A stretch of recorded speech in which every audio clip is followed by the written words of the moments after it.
मायके आई निधि ने जब अपनी माँ को इस हाल में देखा तो निधि के पैरों तले जमीन खिसक गई।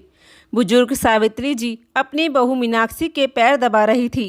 अपनी माँ को भाभी के पैर दबाते देख निधि से बर्दाश्त न हुआ और उसने मीनाक्षी के बालों को पकड़ बिस्तर से खड़ा कर एक जोरदार तमाचा उसके गाल पर जड़ दिया। थप्पड़ इतनी जोर का लगा था कि मीनाक्षी की आंखों के सामने जमीन और आसमान दोनों घूमने लगे। तुम्हारी हिम्मत कैसे हुई मेरी माँ से अपने पैर दबवाने की? बेशरम, तुम्हें शर्म नहीं आई अपनी बुजुर्ग सास से पैर दबवाते हुए? ननंद से पिटना मीनाक्षी को बर्दाश्त ना हुआ और जैसे ही उसने निधि की तरफ हाथ बढ़ाया, निधि ने उसका हाथ पकड़ मरोड़ दिया। मुझे अपनी सीधी सादी सास मत समझना, ननंद हूँ तुम्हारी, और अगर मेरा विकराल रूप तुमने देख लिया तो अपने ही चेहरे को आईने में पहचान नहीं पाओगी, समझी तुम?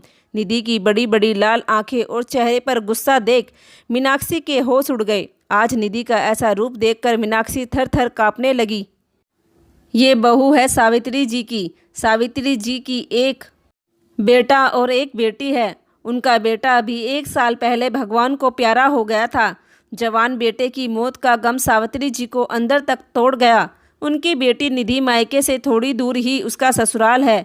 वह जब मन करता अपने माता पिता से मिलने आ जाया करती। सावित्री जी और उनके पति प्रकाश जी काफ़ी उम्र हो चुकी थी। दोनों दंपत्ति अपना बुढ़ापा जैसे तैसे काट रहे थे। सावित्री जी के पति प्रकाश जी, जिनको अभी 7 महीने पहले पैरालाइज हो गया था, बेटे के जाने का गम वह बर्दाश्त ना कर पाए। वह तो पूरी तरह से बिस्तर पर आ चुके थे। उनके सारे काम सावित्री जी ही करती थी। बेटे के जाने के बाद बहू ने घर पर पूरी तरह अपना राज कर लिया। घर खर्च प्रकाश जी के बनाए हुए किराए के मकान से चलता था। जब प्रकाश जी ठीक ठाक थे तो सारा हिसाब किताब अपने हाथों में ही रखते थे, लेकिन उनके बिस्तर पर आते ही सब कुछ मीनाक्षी के हाथों में आ गया। सावित्री जी दिन भर घर का काम और पति की सेवा में लगी रहती। अपनी बूढ़ी सास व बीमार ससुर की सेवा से बहू को कोई मतलब नहीं था। जब जब सावित्री जी बेटे को याद करती तो उनकी आंखों से आंसुओं की नदियाँ सी बहने लगती। मेरे लाल, तू तो चला गया, देख तेरे पीछे तेरे माता पिता का क्या हाल हो गया। रसोई में बर्तन साफ करते हुए आंखों में आंसू लिए सावित्री जी बेटे को याद कर रही थी। बुढ़िया, तू कब से इन 4 बर्तनों में लगी हुई है और मैं वहाँ कब से चाय का इंतजार कर रही हूँ। जल्दी से मेरे लिए फटाफट 1 कप चाय बनाकर मुझे मेरे कमरे में पकड़ा देना। बहू का फरमान सुनकर सावित्री जी चाय बनाने लगती है। 1 कप बहू को देकर 2 कप अपने कमरे में ले जाने लगती है। उनके हाथों में चाय देखकर मीनाक्षी बोली, यह 2 कप किसके लिए है? बहू काम करके थोड़ी थकावट सी हो गई थी, इसलिए 1 कप अपने लिए बना ली और 1 कप तेरे ससुर के लिए। सावित्री जी अपनी दबी हुई जुबान से बोली, हे भगवान, कितनी बार समझाना पड़ेगा तुम्हें? बाबूजी को चाय पिलाकर क्या बिस्तर गीला करवाना है?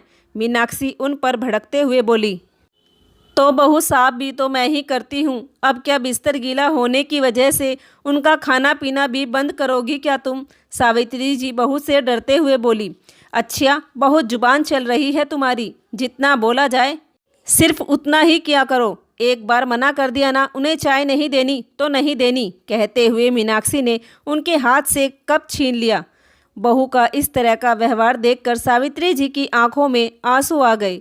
जिस इंसान ने सारी जिंदगी कमाया, अपने खून पसीने की मेहनत से यह आशियाना खड़ा किया, वही आज अपने ही घर में बहू के राज में घुट घुट कर जी रहे हैं। यही सोचते हुए सावित्री जी चाय का कप लेकर अपने कमरे में चली गई। लीजिए, आपके लिए गरम गरम चाय बनाकर लाई हूँ, पी लीजिए। कहते हुए सावित्री जी ने प्रकाश जी को अपने हाथों से सहारा देते हुए बैठाया। इतने में ही मीनाक्षी बाहर से गुस्से में चिल्लाते हुए बोली, ए बुढ़िया, चाय पीकर क्या वहीं जम हो गई?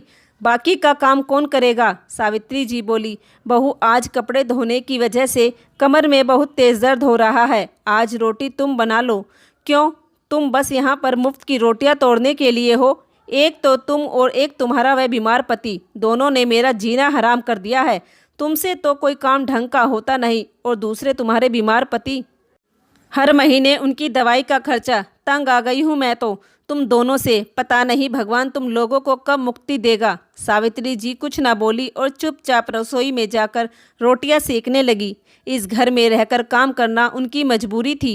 बिना काम किए तो उन्हें रोटी भी नहीं मिलती थी। अपना दुखड़ा कहती भी तो किससे बेचारी। उनके पति प्रकाश जी इस हालत में नहीं थे कि कुछ कह सुन पाते, लेकिन अपनी पत्नी का मुरझाया हुआ चेहरा साफ नजर आता था। कुछ समय से तो उनकी बेटी भी उनके पास नहीं आ पाती थी, क्योंकि उसकी सास भी बीमार चल रही थी। अरे क्या बताऊं यार, बेटा तो उनका इस धरती पर से चला गया, इन बुढ़े बुढ़िया को मेरे गले बांध गया। जीना हराम कर दिया है दोनों ने मेरा।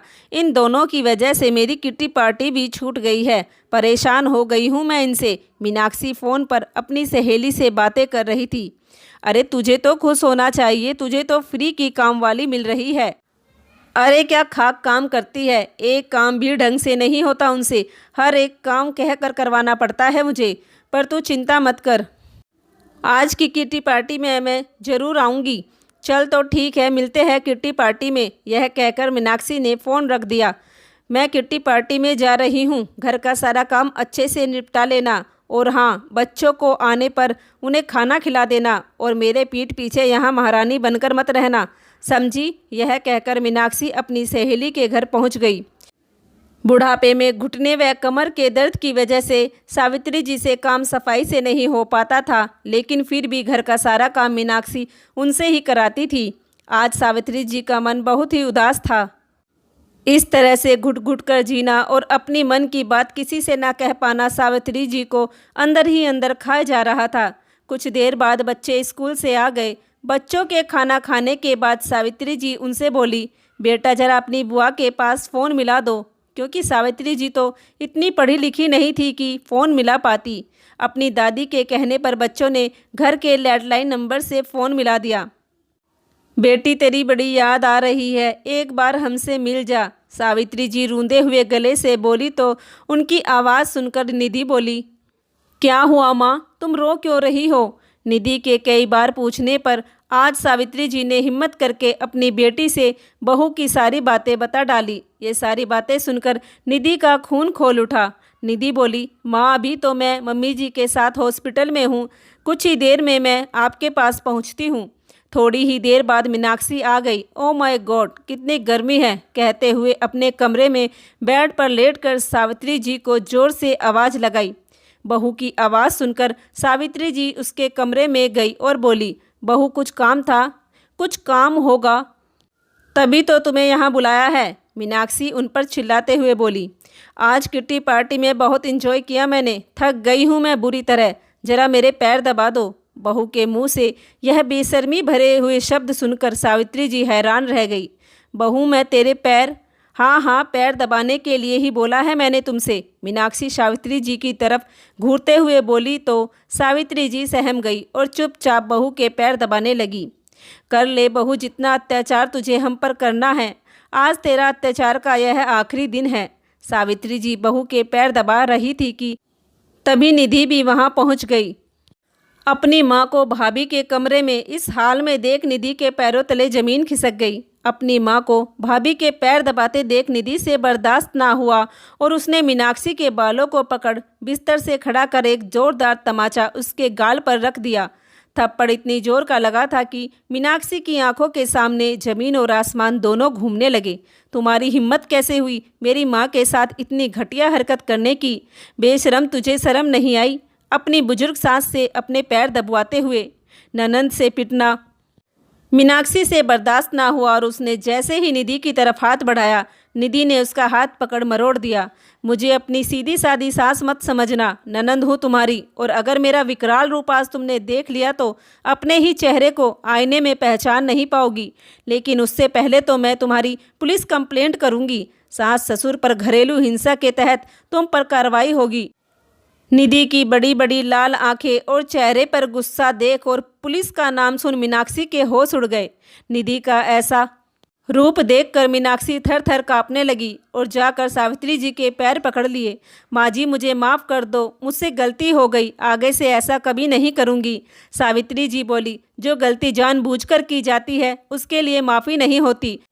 तूने हमारे साथ बहुत गलत किया है। माँ जी, बस एक मौका दे दो मुझे, बस एक मौका। मेरे लिए ना तो सही, अपने पोते पोते के लिए मुझे एक मौका दे दो। मीनाक्षी सावित्री जी के पैर पकड़कर बुरी तरह गिड़गिड़ाने लगी।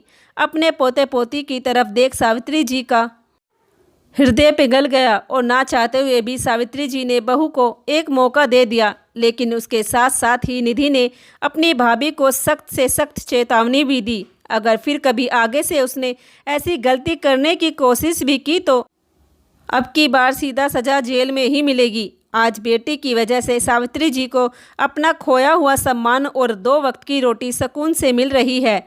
आज वह अपने ही घर में बीमार पति के साथ खुलकर सांस ले रही है। दोस्तों, ये कहानी आपको कैसी लगी प्लीज़ कमेंट करके ज़रूर बताना। धन्यवाद।